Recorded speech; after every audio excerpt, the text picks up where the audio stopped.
এক যে ছিল এক রাজা, তার ৭ রানী, বড় রানী, মেজ রানী, সেজ রানী, রানী, কনে রানী, দুয়া রানী আর ছোট রানী।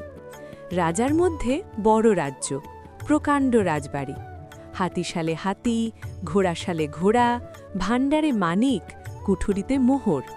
রাজার সব ছিল, ছেলে মেয়ে, স্ত্রী, সম্পত্তি, সিপাই, লস্কর, রাজ্য ভরপুর ছিল।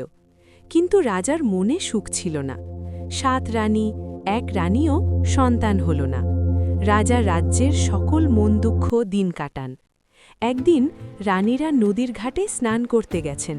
এমন সময় এক সন্ন্যাসী সে বড় রানীর হাতে একটি গাছের শিকড় দিয়ে বললেন, এটা বেটে তোমরা ৭ রানীতে মিলে খেও, সোনার চাঁদ ছেলে হবে। রানীরা মনের আনন্দে তাড়াতাড়ি স্নান সেরে গা মাথা মুছে সবাই রান্নাঘরে গেলেন।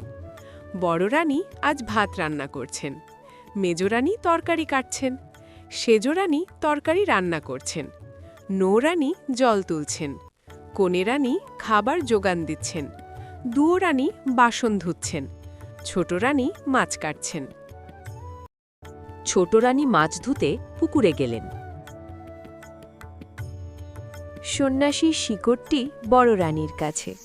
বড় রানী দুয়ো রানীকে ডেকে বললেন, বোন, তুই শিকড়টি আগে মেটে দে না, সবাই একটু একটু খাই। দুইও রানী শেকড় বাঁটতে বাঁটতে কিছুটা নিজে খেয়ে ফেললেন। তারপর রূপোর সোনার বাটি দিয়ে ঢেকে বড় রানীর কাছে দিলেন।